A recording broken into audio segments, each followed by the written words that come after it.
gas prices are the smallest problem you're about to face. I know. That sounds insane right now. You just filled up your tank and felt it. That sting at the pump is real. But here's what nobody's talking about.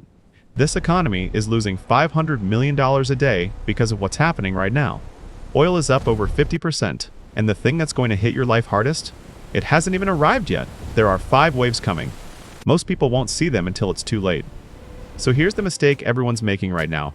They see gas go up, they complain about it. They maybe drive a little less, and then they move on with their life, thinking, okay, that's the problem, I get it. That assumption is dangerous, because this isn't one problem. It's a sequence. It's a chain reaction that's already in motion. And gas prices? That's just the first domino. Think of it like a wave in the ocean. You see the one closest to shore. You don't see the 4 behind it. But they're coming. That's what we're going to break down today. 5 waves of impact. Where they hit, when they hit, and more importantly, what you can actually do about it. Let's start with the one you already know. A few months ago, you were paying around $3 a gallon. Now you're pushing $3.70, $3.10, $3.80. Some places way higher than that. And here's the weird thing. Your brain looks at that and goes, fine, I can handle that. That's not strength, that's a bias. It's called mental accounting. Your brain puts gas in its own little box, separate from everything else you spend money on. So, it minimizes it. It says, yeah, it went up, but it's not that bad. And that's exactly the moment you stop paying attention. That's where most people stop thinking. Right there. But the story doesn't end at the gas station. Everything you buy at the grocery store got there on a truck. That truck runs on diesel. Diesel is expensive. So now the cost of moving food, from farms to warehouses to stores, just went up. A lot. Here's the thing though. You won't feel it immediately. There's a delay. Retailers absorb the hit for a while. They try to protect their margins. They eat the cost for a few weeks, maybe a month or two, but they can't do it forever. At some point, and we are getting close to that point, those costs get passed directly to you. And when that happens, it's not just one item on your grocery list, it's everything. This is where it stops feeling like an inconvenience. This is where it starts affecting how you live, what you buy, what you skip, what your family eats. And that's only wave 2. This one's the sneaky one. This is the wave people never see coming. Here's something most people don't think about. Fertilizer is made from natural gas. Natural gas prices go up. Fertilizer prices go up. And farmers need fertilizer to grow food. So when the price spikes right now, that doesn't hit your grocery bill today. It hits the food that hasn't been grown yet. Let that sit for a second. The food you're going to eat 3, 4, 6 months from now. It's getting more expensive today. The damage is already baked in. You just can't see it yet. And that delay? That's the danger.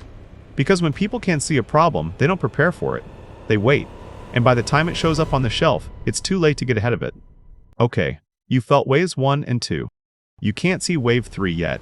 Now here come waves 4 and 5. And this is where it gets personal in a different way. Jet fuel is a massive cost for airlines. It goes up, tickets go up. Simple. But what makes this worse is that airlines price flights months in advance. So those higher prices get locked in. That trip you're planning this summer? Already more expensive than it should be. The price is set. The fuel cost is baked in. Here's the macro picture. When inflation is running hot, the Fed doesn't cut rates. They can't.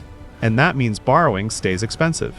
Your mortgage rate, your car payment, your credit card interest, all of it stays elevated. This isn't just about what you're spending today. This is about decisions you haven't made yet.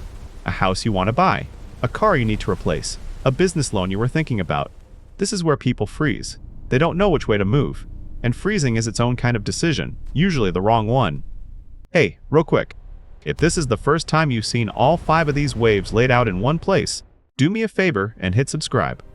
Because this is exactly the kind of thing I break down here, regularly. And most people won't connect these dots until it's already too late.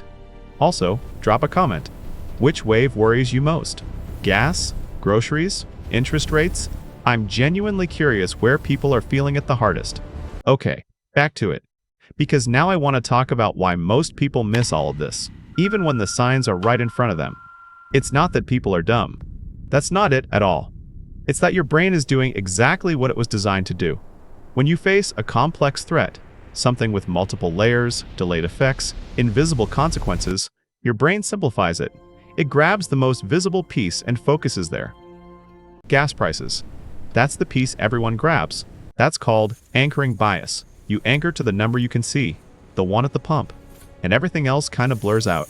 And here's the wild part. Your brain thinks it's protecting you. It's reducing the overwhelm. It's making the situation feel manageable. But in doing that, it's blinding you. Your brain is protecting you by blinding you. The threat isn't one thing, but your brain is only showing you one thing. And if you only prepare for one thing, you get blindsided by the other four. Now let's talk about what's happening in the markets, because this is where people make their most expensive mistakes. The S&P is down. The Nasdaq is down. People are watching their portfolios shrink and they are feeling it in their gut. And that feeling, that sick, anxious, I need to do something feeling, that's loss aversion. It's one of the most powerful forces in human psychology. Losing 1,000 feels about twice as painful as gaining 1,000 feels good. That's just how we're wired. So what do people do? They sell. They get out. They want the pain to stop. And then the market recovers, like it has every single time in history. And they missed it. The people who panic sell right now, they lock in their losses. The people who hold, or better yet, keep buying, they come out ahead on the other side. Here's the line I want you to remember. The worst decisions feel the most right in the moment. Selling feels right. It feels responsible.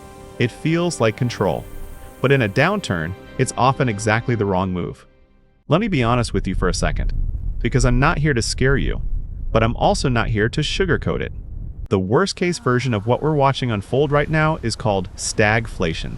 That's when you get high inflation and slow economic growth at the same time. It's the worst of both worlds.